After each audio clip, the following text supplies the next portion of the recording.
One of the biggest challenges of converting our classes to online will be for those courses that have labs. The hands-on experiential learning that occurs in class is now going to have to occur online. And so how do we do that? Well, I have some ideas about how to do this in Blackboard, and so let's go ahead and take a look.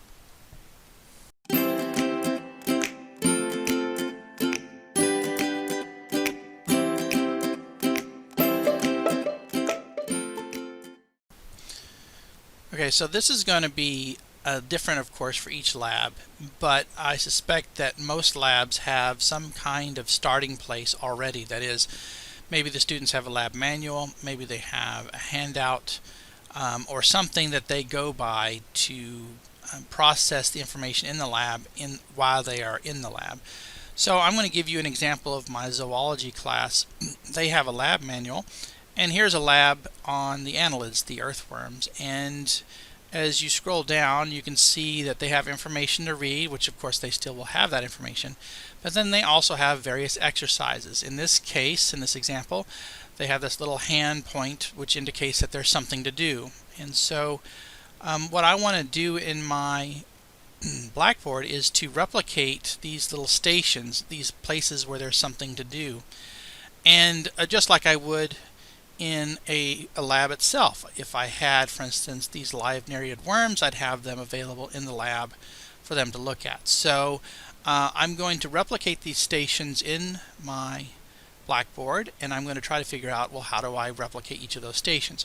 So for instance, in this case, I'm going to add some videos of living nereid worms so that they can look at how they swim and how they move.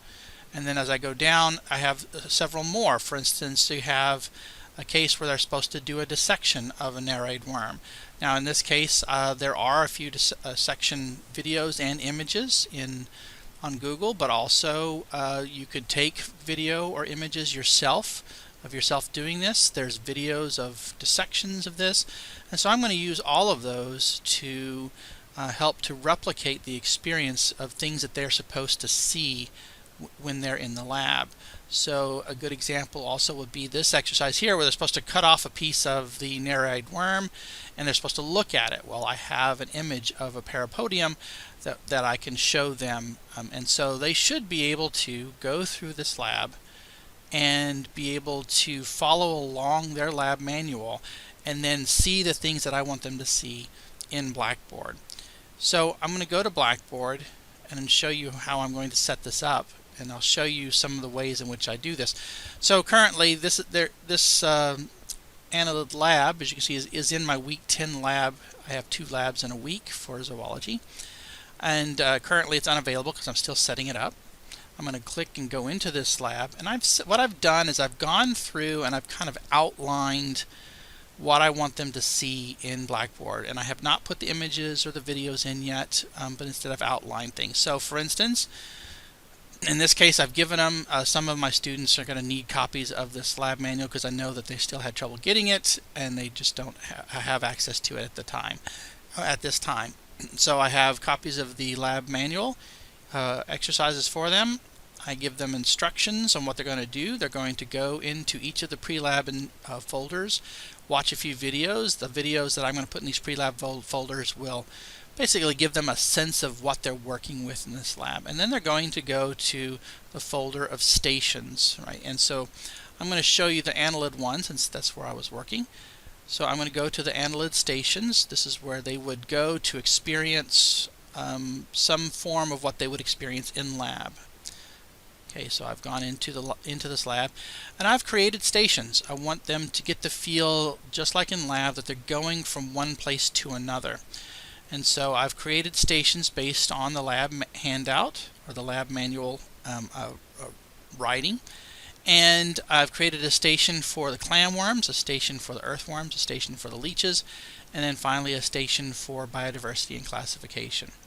Okay, simple enough so far. When I go into these folders is where I start to organize my stations based on what's in their lab manual. So I'm going to click on the first station. And just as I've pointed out, for instance, in the lab manual, that they have this activity to look at live nereid worms. Now, one of the things that I've done, and of course this is going to vary from lab to lab, is I try to recreate the icon. So you can see this hand icon, and if I go back to the lab, you can see there's this hand icon. I recreated that so that they knew when they saw this in their lab manual that they also see that that there's something to do here in the lab.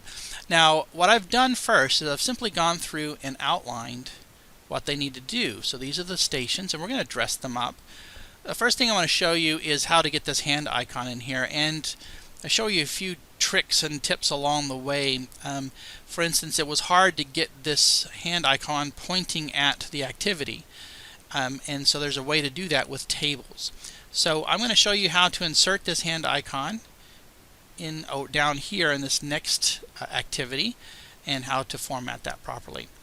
Okay, so let's go ahead and do that, and the first thing I'm going to do is I'm going to replicate this hand icon at the various places that I want it to be so that the students know that there's an activity there to do. So I'm going to go and edit the second one. So I'm in the second, the external features, and I want to put a hand icon next to each one of these three activities that they're supposed to do.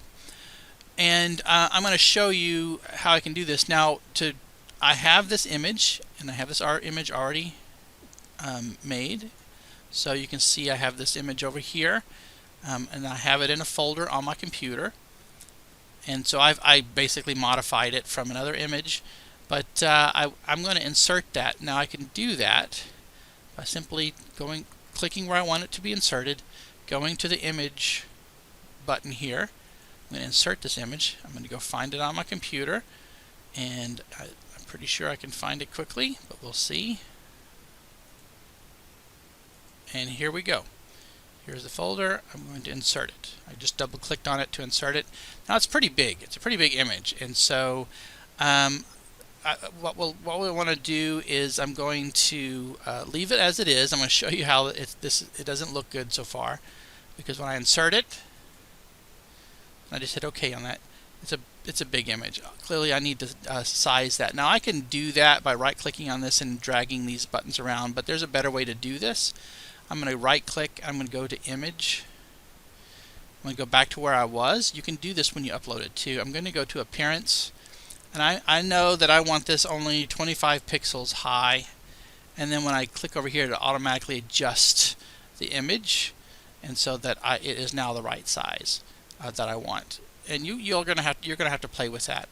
I also know that I need an image description, and so I know this is decorative. So one way to do that is just decorative like this, and that way this is an alt image tag, if you will. And now I'm going to hit update, and so now you can see it's the right size. Now currently it looks like it's pointing to this sentence here, but what will happen when I hit submit is it'll move this around. Let's do that quickly. I'll show you this. And so see, now it's not pointing to it anymore. Instead it's on top of that, and I want it to point to it like this. So I'm going to go and do something else. I'm going to edit this again and go back. One way that I can ensure that it actually looks like this is to insert a table. Okay, and so I'm going to do that, and I'm going to insert a table. Click on the table icon. I'm going to create 2 columns. The default is 2 rows, but I only want 1 row. I'm just going to hit insert. Now, if you don't change anything, it's going to give you something like this, and in the table, the borders are going to be clear, and that's what I want. So I want to be able to insert that image into the first table. So I'm going to click into that first cell. Doesn't look like it. I'm going to zoom in for a moment. So you see that I am clicking on that first cell. I'm going to insert the image. I'm going to go browse my computer. I'm going to do the same thing I did before. I'm going to go to my appearance, and I'm going to change this to 25. And I'm going to set the alt text at decorative. Okay, and I'm going to hit insert. Okay, so I've got my hand in there, and now I'm going to take this sentence. This is the activity. I'm going to cut it, Control X. I'm going to click in the second box, Control V to paste it, and now when I hit submit, let me zoom back out, sorry. And you can see now it's pointing correctly at that. Now you'll notice something here, that it now highlighted that text in white, and this is a strange thing that happens in Blackboard. It has to do when you cut and paste anything in Blackboard, it captures a little bit of property HTML with it. In other words, it's capturing a little bit of the formatting background here, but there's a pretty easy way to get rid of that. We're going to go back into Edit. Unfortunately, you can't see that here. I'm going to go and highlight this text. I'm going to remove formatting, and then I'm just going to italicize it again like I wanted it before. And so now when I go back, you can see now it doesn't have that white background to it. Okay, so I've got one of those done. I want to go and fix this other one.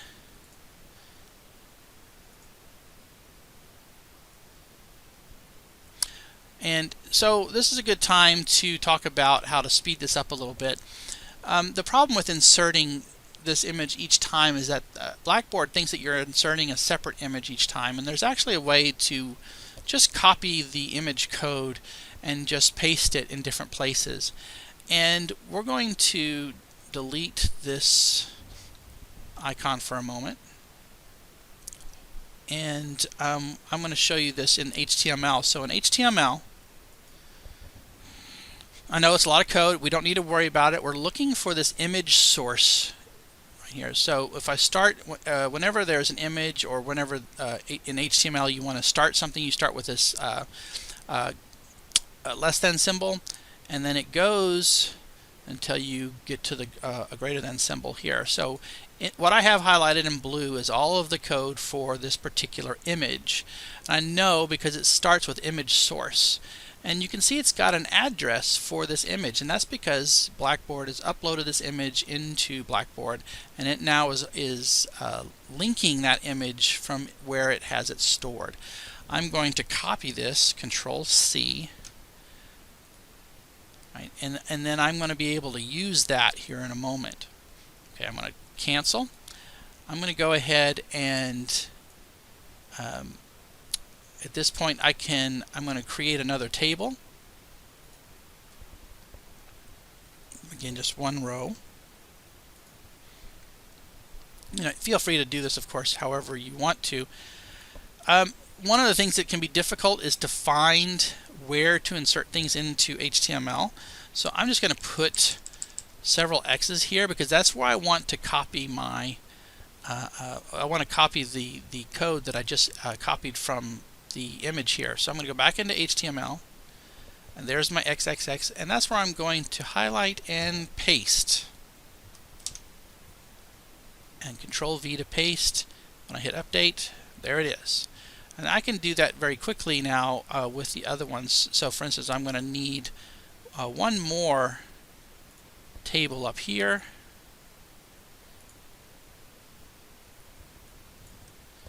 Trust me, when you get going with this goes a lot faster once you get it down. So I'm going to go into HTML, find that X's again, that string of X's, can paste it, and so now I have my fingers in all the right places. I'm going to go ahead and cut this. Now I'm going to lose my copied icon text, but that's okay. I'm going to paste it into here. I'm going to cut this. So I need to grab the whole thing. Going to paste it into here. Now if you'll recall, it's going to capture some formatting issues here, so I'm going to remove the format. I'm going to italicize it again. I'm going to do the same thing up here. I'm going to remove the format, italicize, and I should be good. And I might want to remove some of the spaces here between the no, it's not letting me do it for now. That's fine. So now what I have is I've got three clearly defined things that they need to do in this activity. And so as I look at what they need to do, first of all, they need to place a preserved clamworm in a dissection pan and cover it with water.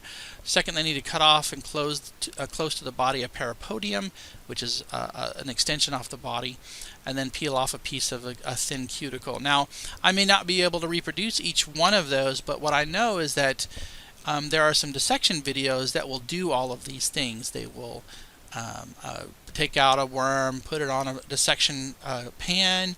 They will then go through the process of dissecting it and then peeling off thin cuticle and also looking at the internal anatomy of the worm. So I definitely want to add a dissection video, and then I also want to add an image of a parapodia in particular because I know that's something that they're supposed to examine. Okay, so let's take a look. I've got, for instance, I've got some videos. So here is a YouTube video on a Nares dissection, and this is something I want to link into my into the Blackboard. So I'm going to click on share. Now I like to have the videos embedded instead of just shared, so I'm going to hit share. I'm going to click on embed. Now I can copy. I can also start. This is one of the great things about embedding. I can also have them start looking at a video at a certain time. I'm not worried about when they start this video.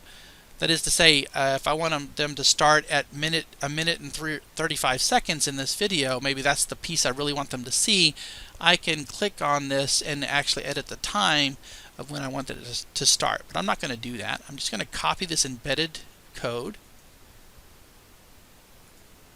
I'm going to go back to this. I'm going to go and edit. So I'm back where I was before. I'm going to add a dissection video, so I'm going to do that. Now, again, I can't do that just by pasting it here. Instead, I have to go to HTML because it is HTML code. I'm going to go to the bottom and I'm going to paste what I just copied. And it'll show up as a yellow box. Don't worry about that box. Don't edit it yet. Just hit submit so that you can see what it looks like. So I scroll down. I can see my nice dissection video posted there. And I also now want a picture of the parapodia. Okay, so this is, we'll have to kind of deviate from the Blackboard for a moment and show you how to do images properly in Blackboard. And I think there's a kind of neat little trick that I can do here as well, because I want to give them an interactive experience, and so I'm not just going to show them an image. In fact, I'm going to have them interact with that image just a little bit. Let me show you how I do this.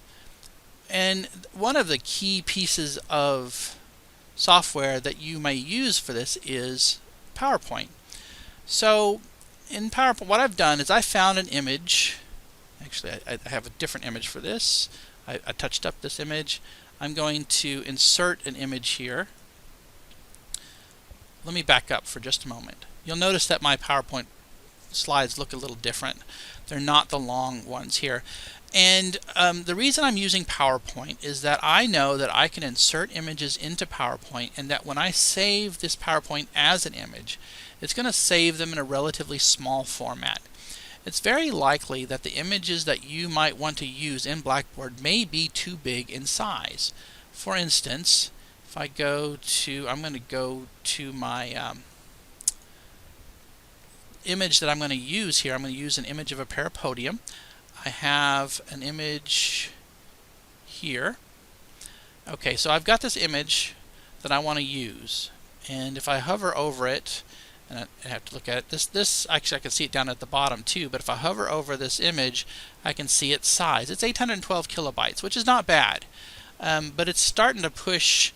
It's starting to push the 1 megabyte maximum size that you should have. You can insert images that are larger, but what I have found out through experience is that depending upon the kind of computer you have, the laptop or phone, sometimes those images will not load properly for a student if the image is too large. So I want a small image. Okay, so I'm going to be inserting this image into PowerPoint first, and I'll show you why this is going to be the case. But first I want you to know how I change the size of PowerPoint. I didn't really want long slides, I wanted these square images, and so to do that all I needed to do was go to Design, go to Slide Size, and I can do the standard, for instance, but instead I wanted to do a custom size, and I chose 5 inches by 5 inches. I know that if I save these slides, because I'm going to be able to save each individual slide as an individual image, that a 5 by 5 is going to be a nice small size and still have good image quality. So I'm going to leave it at 5 by 5. I'm going to insert an image into this slide. I'm going to go up here to Insert. I'm going to Insert Picture. Sorry, I couldn't find it for a moment. I'm so used to seeing image instead. And I'm going to go find my image. It's under here, under Lab Materials. It's under my Annelids. And there we go. We're going to insert it. And there it is. Now I could do lots of things with this image. I could label it, for instance. I could do things like add a shape, do an arrow here, add an arrow there. I know it doesn't look like much yet, but I can go and change the weight of this arrow. I can change the color of this arrow to be, let's say, yellow. And so I could add all sorts of things here. I could add a letter, let's say I want to quiz them. I can do all sorts of things here, and this is great to do this in PowerPoint because PowerPoint has one of the better systems for adding things like arrows and labels and all sorts of things here. I'm not going to do that in this case. I'm going to go ahead and delete this. I also know that I want to have my students interact, so I want them to know, hey, here's a microscopic slide, or a slide they should be looking at under a microscope. And I've just found this microscope icon. I'm going to reduce it in size a little bit, and I'm going to create I would say an icon. What's going to happen is the students are going to see this initially. They're going to put their mouse over it, and it's then going to show them this image. And I'm going to show you how to do that. But first, I need to make this icon, and I can dress it up really quickly. I can have a shape. I can put this shape. Now, if I hold Shift, it'll make sure that it. While I do this, it'll make sure it's a circle. Now, it looks like it's covering up, but then I can right-click on the shape, and I can then send it to back. So it's going to put it behind this image. And so I have a microscope here with a background, and I'm going to type in some text here. I'm going to insert a text box. So I'm going to put, I want to basically tell the student something. Put your mouse cursor over this icon to see the image. Okay, something like that. I'm going to, it's off my slide, so I need to shorten this up a little bit. It's going to resize that. I'm going to change the text color on this. I'm going to center it, and I'll bold it too. All right, so the idea is I want to draw the student's attention that, hey, put your mouse over this and you'll see the image. Okay, so I've got my images that I want, and I'm going to save. In fact, I don't really need this image. I'm going to delete that slide for now. I just want those two images. To do that, I go to Save As. So back up, I went to File, went to Save As, and I have these options, and it's saving it in the right folder, but instead of saving it as a PowerPoint, I'm going to save it as either a JPEG, a GIF, or a PNG. I like the PNG format myself. It's a little bit smaller.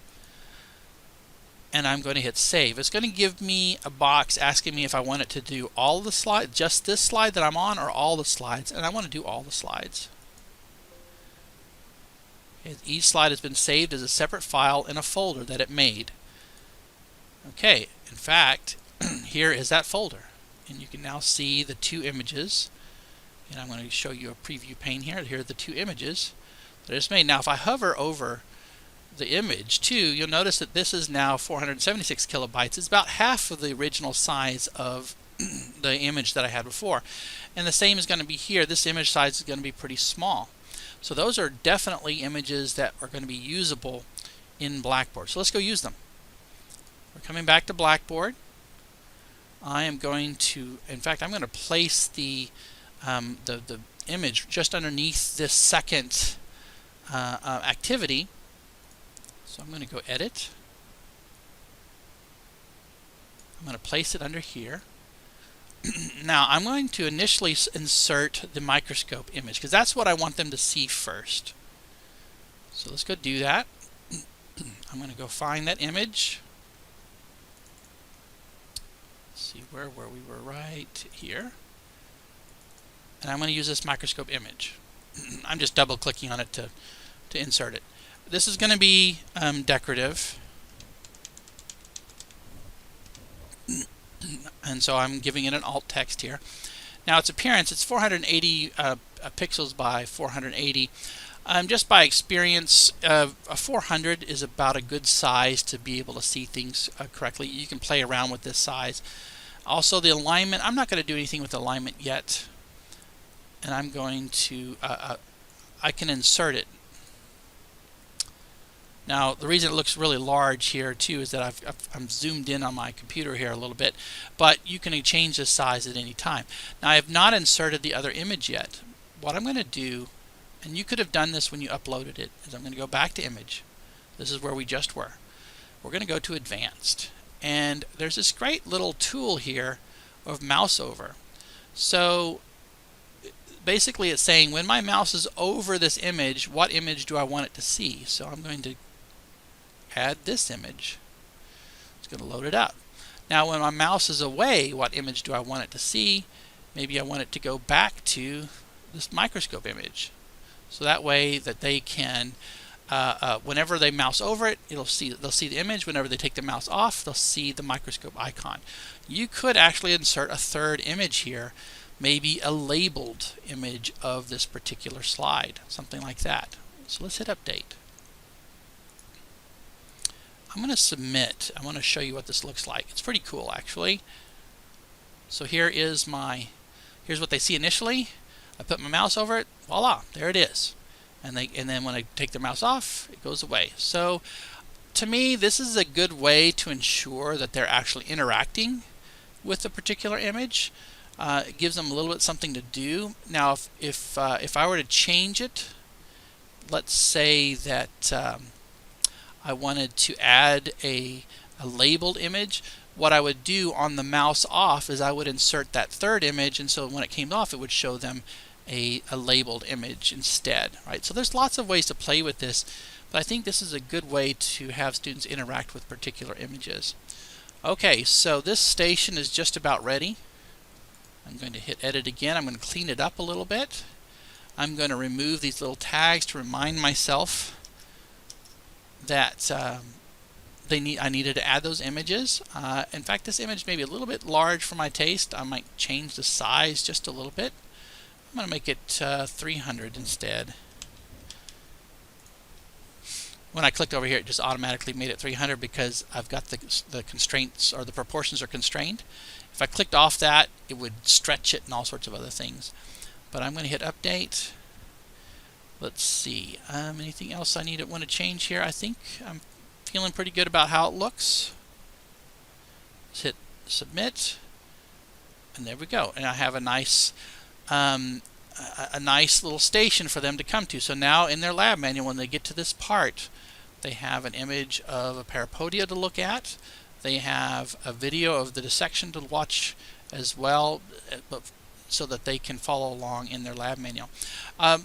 We haven't talked about Ally here. The Ally is not everybody, no, not all schools have this turned on. ACC has this turned on. This is a score for the tagging of your images and things like that. You'll notice that by putting decorative, so if I clicked on that, I can click on these little meters, and you can see that this is decorative, and it's fine with that.